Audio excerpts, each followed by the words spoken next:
Channel Ilmu Pengetahuan. Belajar tanpa batas.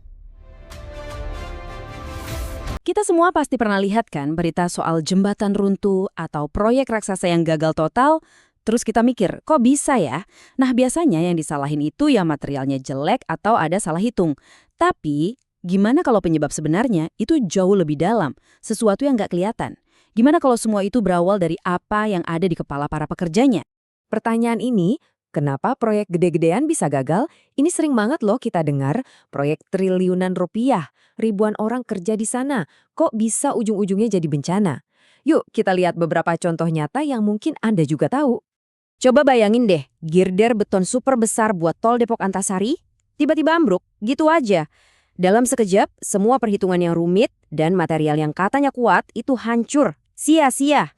Terus ada lagi nih, di Matraman, kren raksasa patah pas lagi ngangkat beton. Proyek langsung berhenti, dan yang lebih parah, ada korban jiwa. Pertanyaan yang sama muncul lagi, kenapa ini bisa sampai terjadi? Dan puncaknya, jembatan overpass di tol Becimi ambruk. Rangkaian kegagalan ini tuh bukan cuma insiden acak loh. Ini semua adalah gejala. Gejala dari masalah yang jauh lebih besar yang sering banget kita lupain. Waktu kita lihat beton retak dan baja bengkok, insting pertama kita pasti langsung nyalain fisik barangnya kan? Tapi, apa benar penjelasannya cuma sesederhana itu? Coba kita bongkar deh, jawaban-jawaban klise yang sering kita dengar. Ya kan? Kita pasti sering banget dengar materialnya cacat, metodenya salah, teknologinya payah, atau yang paling jadi kambing hitam, human error. Semua itu mungkin ada benarnya, tapi itu baru di kulitnya aja. Jawaban-jawaban ini nggak pernah nyentuh akar masalahnya, yaitu kondisi mental orang-orang di balik semua keputusan itu. Nah, ini dia faktor tak terlihatnya, stres kerja. Ini bukan sekedar capek biasa ya, ini adalah tekanan mental yang diam-diam menggerogoti kemampuan kita buat mikir jernih, ambil keputusan yang benar, dan yang paling krusial, bekerja dengan aman. Dan jangan anggap remeh loh, datanya ini cukup mengejutkan. 60% pekerja konstruksi itu ternyata mengalami stres kerja. Coba bayangin, lebih dari setengah orang yang bangun jalan, jembatan, dan gedung buat kita, itu bekerja di bawah tekanan batin yang berat. Jadi, apa sih sebenarnya stres kerja itu? Gampangnya, ini kondisi tegang yang bikin kacau semuanya. Emosi kita, cara kita mikir, bahkan fisik kita. Ini kejadian pas tuntutan kerjaan udah nggak sinkron lagi sama kemampuan kita buat nanganinnya. Dan biar kita ngerti kenapa stres ini bahaya banget, kita harus lihat dulu cara kerja pikiran kita. Nah, lihat diagram ini. Ini seru banget. Anggap aja pikiran kita itu kayak gunung es. Yang kelihatan di atas air, pikiran sadar kita itu cuma sekitar 12%. Ini bagian yang kita pakai buat analisis, buat ngitung, buat bikin rencana. Tapi, yang beneran jadi sopirnya, yang pegang kendali, itu yang di bawah air, 88% pikiran bawah sadar. Disinilah semua pengalaman masa lalu, keyakinan, dan emosi kita disimpan. Dan pas stres datang, bagian inilah yang langsung ambil alih setir. Terus apa yang terjadi kalau pikiran bawah sadar yang penuh stres ini yang jadi pilotnya? Wah, dampaknya nyata banget. Tekanan ini punya harga yang mahal, dan yang bayar bukan cuma orangnya, tapi juga proyeknya. Coba dilihat efek domino ini. Semuanya berawal dari stres. Stres ganggu kesehatan. Kesehatan yang jelek nurunin kinerja. Kinerja yang buruk membuka pintu lebar-lebar buat kesalahan fatal. Dan di ujungnya, ya proyek itu sendiri yang jadi korbannya. Tapi, tenang, ini bukan cerita yang suram terus kok. Kabar baiknya adalah, stres itu bisa dikelola. Ada cara praktis buat kita ambil alih kendali lagi. Caranya bisa kita singkat jadi PJKM. PJKM itu singkatan dari purpose, jeda, kata, dan makna. Jangan lihat kelihatannya simple ya, karena 4 langkah ini tuh ampuh banget buat memprogram ulang cara pikiran bawah sadar kita merespons stres. Oke, langkah pertama, purpose atau tujuan.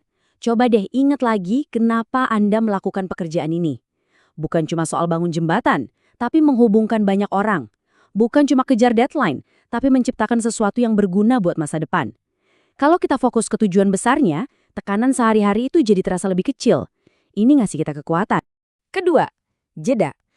Pas tekanan udah di ubun-ubun, berhenti sebentar. Ambil jeda.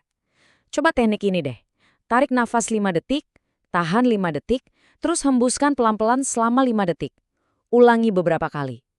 Ini rasanya kayak neken tombol reset di tubuh kita buat mutusin siklus stresnya. Ketiga, kata. Coba deh perhatiin kata-kata yang kita pakai di kepala kita. Lihat contoh ini. Daripada mikir, waduh, tamat riwayat gue pas ada pemeriksaan, coba ganti jadi, oke, ini cuma proses klarifikasi data. Daripada ngerasa tercekik sama tagihan, coba tanya ke diri sendiri, gimana ya cara ngaturnya? Mengubah kata-kata itu sama dengan mengubah realitas emosi kita. Dan yang terakhir, ini yang paling powerful. Makna. Ini soal kita membingkai ulang sebuah masalah. Lihat lagi contohnya. Kerjaan numpuk itu bukan bikin stres, tapi kesempatan buat belajar delegasi. Hujan deras itu bukan bencana, tapi kesempatan buat evaluasi sistem keamanan. Dengan kita mengubah maknanya, kita mengubah stres jadi sebuah peluang. Jadi dengan metode PJKM ini, tujuannya itu bukan lagi cuma buat bertahan dari stres. Tapi tujuannya adalah untuk benar-benar berkembang, bahkan di tengah tekanan yang paling berat sekalipun. Dan hasilnya jelas banget. Keputusan yang kita ambil jadi lebih baik. Produktivitas naik, kesehatan fisik dan mental kita lebih terjaga. Dan yang terpenting, risiko bencana kayak yang kita omongin di awal tadi bisa ditekan habis-habisan. Ini adalah investasi terbaik, baik untuk proyeknya maupun untuk diri kita sendiri. Buya Hamka pernah bilang, kalau hidup sekedar hidup, kera di hutan pun hidup. Kalau bekerja sekedar bekerja, kerbau di sawah juga bekerja. Kutipan ini keren banget ngingetin kita kalau mengelola stres itu bukan cuma soal efisiensi. Ini tentang menemukan makna, biar kerjaan kita tuh lebih dari sekedar aktivitas robot. Pada akhirnya, ini semua bukan lagi soal beton atau baja, tapi soal cerita apa yang kita putar di kepala kita sendiri. Jadi, saat tekanan itu datang lagi, cerita apa yang akan Anda pilih? Cerita tentang ancaman dan bencana? Atau cerita tentang tantangan dan kesempatan untuk bertumbuh? Pilihan itu 100% ada di tangan Anda.